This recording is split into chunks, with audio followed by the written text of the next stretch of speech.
Oke, pada video kali ini kita akan simulasikan ujian online dengan Bismart ini ya. Dan ini adalah langkah-langkahnya.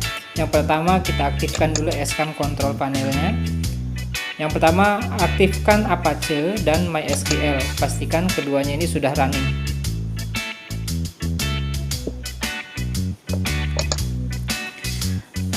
Kalau sudah running, kita buka browser. Boleh gunakan Google Chrome. Kemudian masukkan alamat browsernya dengan setting localhost yang sudah kita buat. Ini saya buat namanya localhost ujian panel. Nah, nanti kita masuk ke menu login sebagai administrasi, sebagai admin. Nah, cari administrator. Kalau sudah masuk, kita masukkan username-nya. Kemudian masukkan passwordnya, jangan lupa klik admin baru klik masuk.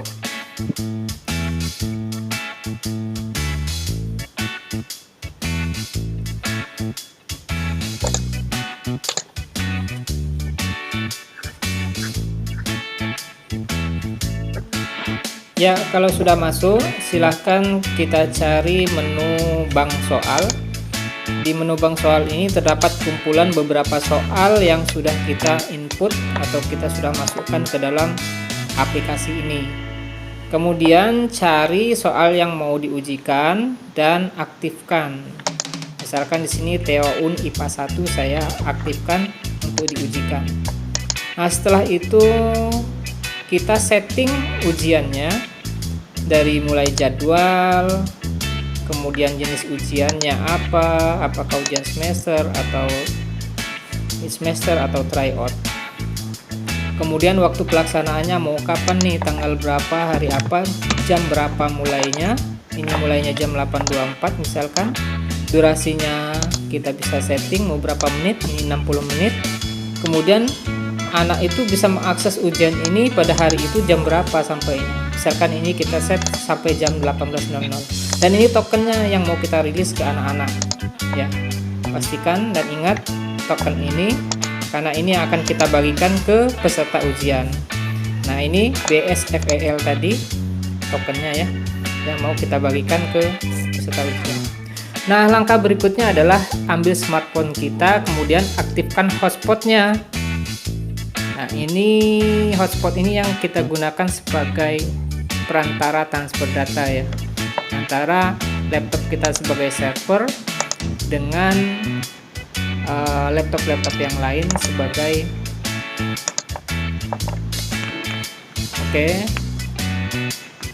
selanjutnya kita konekkan laptop server kita ke hotspot tadi.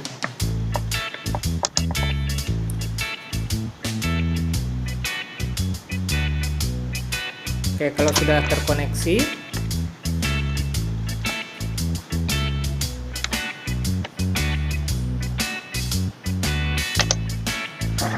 selanjutnya adalah kita bagikan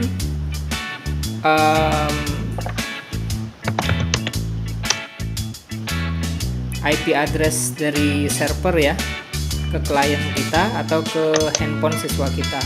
Nah, kalau nggak tahu IP addressnya, klik aja command prompt cmd di running ya, cmd, kemudian di sini masukkan tulisannya, ketik IP config. Nah, nanti kita cari yang ada itu v4 address itu ya, itu addressnya IP nya yaitu 192.168.43.49. Nah, ini yang kita masukkan di browser dari smartphone kita. Oke, kita coba ya.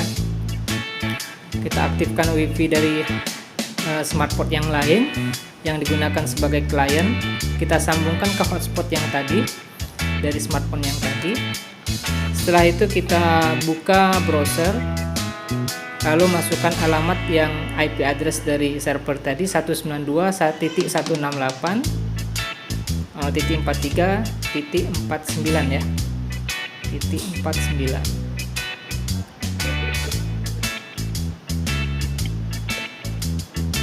Slash kemudian ujian. Nah, oke, terhubung ya. Jadi smartphone kita sebagai klien terhubung dengan server. Nah, setelah itu supaya mempermudah siswa kita untuk masuk ke menu ini kembali di kemudian hari ketika ujian, kita tambahkan saja tautan ke halaman dari smartphone anak-anak kita ya. Misalkan ini kita kasih nama SNPN Satap 8.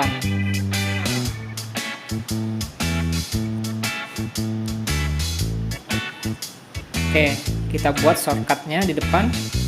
Udah kita buat, mana tadi shortcutnya?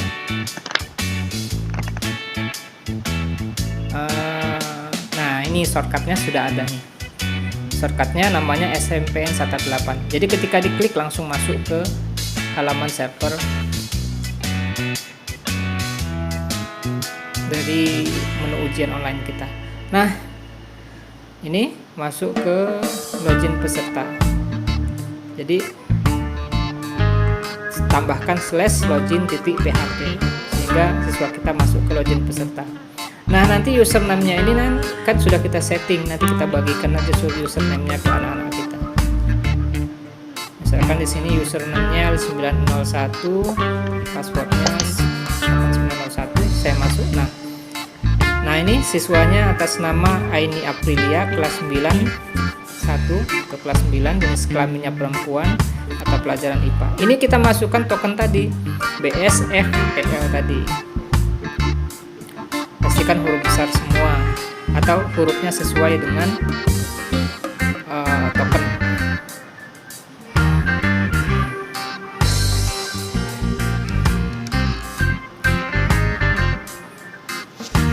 Oke, submit.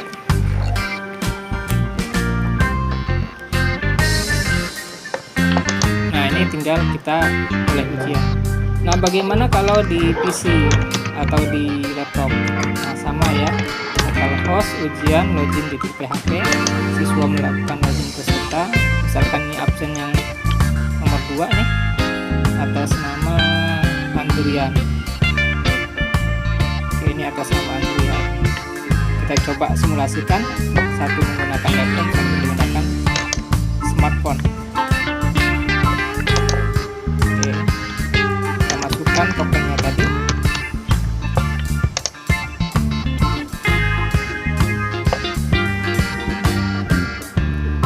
Submit.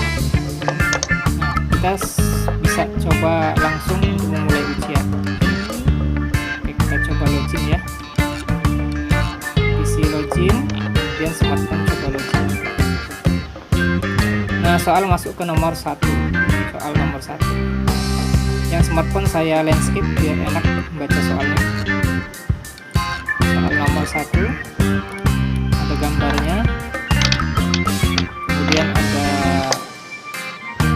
tabel soal, anak-anak akan membaca di situ, kemudian memilih jawaban yang paling benar yang mana dari A, B, C, D.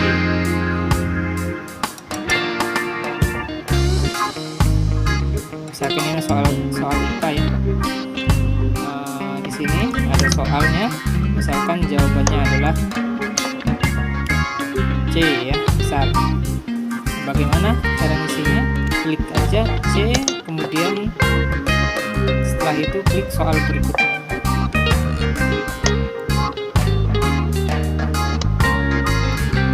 Nah, ini soal berikutnya, misalkan soal nomor 2. Anak-anak akan menjawab jawaban yang paling tepat yang mana. Tinggal pilih jawaban yang paling tepat yang mana, A, B, C, atau D. Setelah dipilih, klik menu berikutnya. Di smartphone juga sama ya.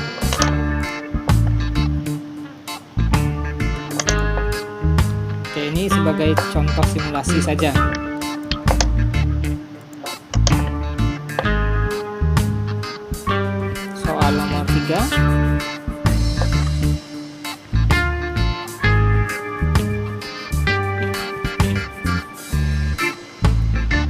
Nah, di sini di menu sebelah kanan kan ada menu daftar soal. Kita juga bisa membuka menu daftar soal itu, bisa melihat soal mana saja yang belum dikerjakan, atau kita mau balik ke soal sebelumnya.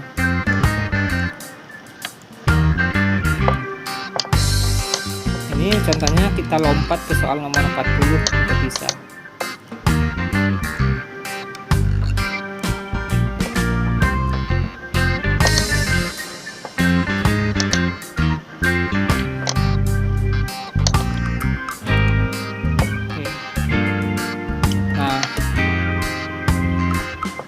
Itu juga ada menu ragu-ragu ya. Jadi kalau nanti anak-anak masih ragu jawabannya, bisa menandai soal yang jawabannya masih ragu-ragu, sehingga nanti ketika tes sudah selesai, dia mau selesaikan finish, masih ada peringatan dari sistem bahwa ada soal yang dia belum yakin menjawab.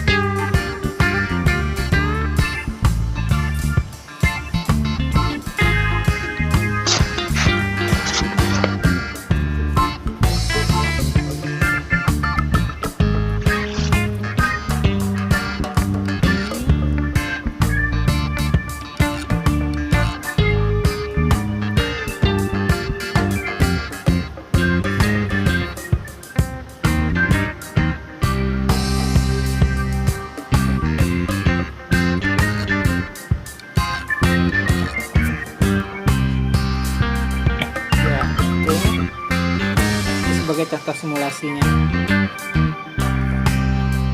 Oke, misalkan ujian sudah selesai, tinggal klik saja logout.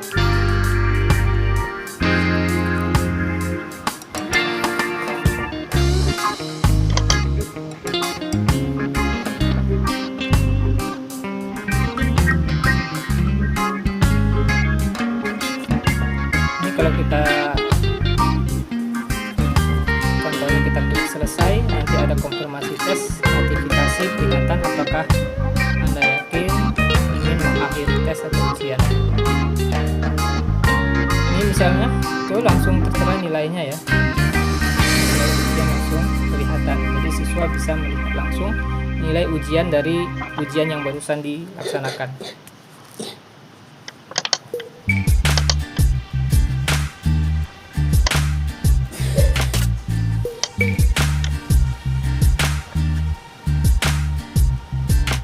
Kelihatan betulnya berapa, salahnya berapa, kelihatan.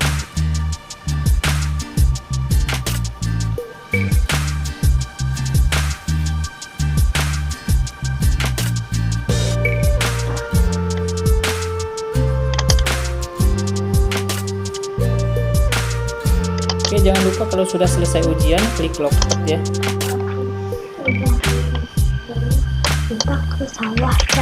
Nah, misalkan kita sebagai guru ingin melihat hasil ujian dari siswa kita yang setelah selesai ujian. Nah, kita bisa melihat langsung jawaban betul salahnya berapa, betulnya berapa, bisa kita lihat langsung. Dan bisa kita download langsung, karena nanti filenya akan berbentuk Excel. Bahkan kita bisa melihat analisis butir soalnya. Contoh di sini kita lihat analisis dari soal ujian yang barusan diujikan. Nah, misalkan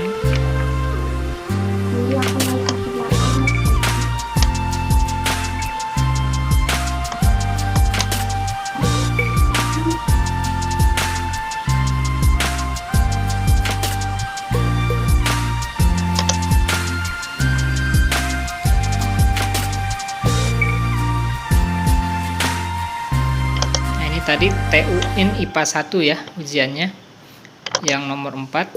Kita bisa lihat dulu analisis butir soalnya.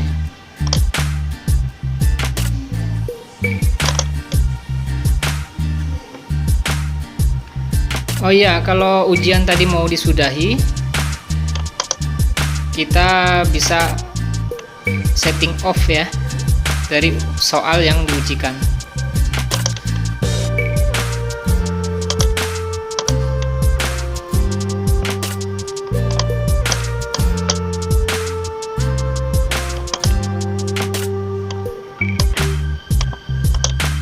Ini bisa dimatikan soal yang kita aktifkan tadi.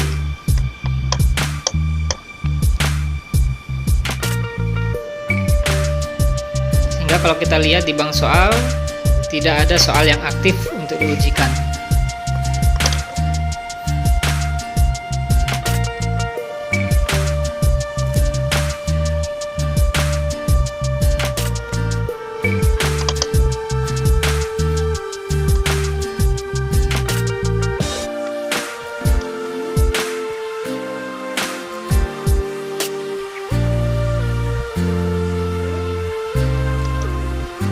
Oke, kita coba lihat analisis soalnya. Ini kita coba skor soal esai ya, karena soal esainya nggak ada, yang jelas nilai esai nggak ada ya.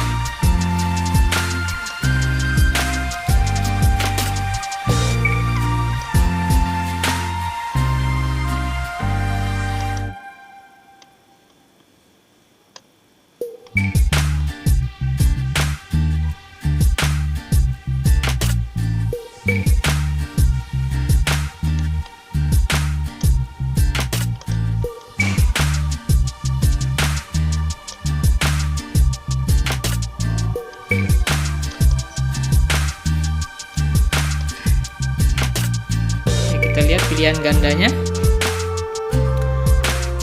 Nah, di pilihan ganda ini muncul nilainya tadi. Kemudian kita bisa periksa nilai-nilai dari soal yang dikerjakan oleh peserta. Nah, kita lihat ada soal yang betul, yang salah kelihatan. Siswa menjawab soal yang manapun, pilihannya juga kelihatan. Kalau kita lihat analisis butir soalnya, pembanding antara siswa satu dengan yang lain, karena tadi pesertanya cuma 4, kita uji coba, ya ini nilainya. Kita bisa lihat nih, dari seluruh soal yang diujikan, soal mana saja yang betulnya banyak atau salahnya banyak. Kita bisa lihat. Karena kita tahu soal yang baik kan soal yang ujiannya tidak semua benar dan tidak semua salah. Nah, ini kita bisa download format Excel-nya dari analisis butir soal tadi.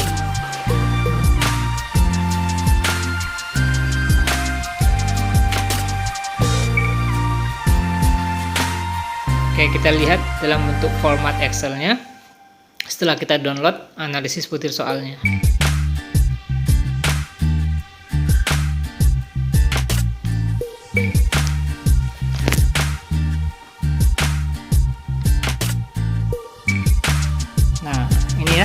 Sehingga kita nggak perlu ngetik lagi dari analisis butir soal anak-anak kita. Dan di situ juga terlihat keterangannya sudah tuntas atau belum. Tuntas tidak tuntasnya kan tergantung dari pencapaian siswa dalam KKM. Kalau di bawah KKM berarti dia belum tuntas.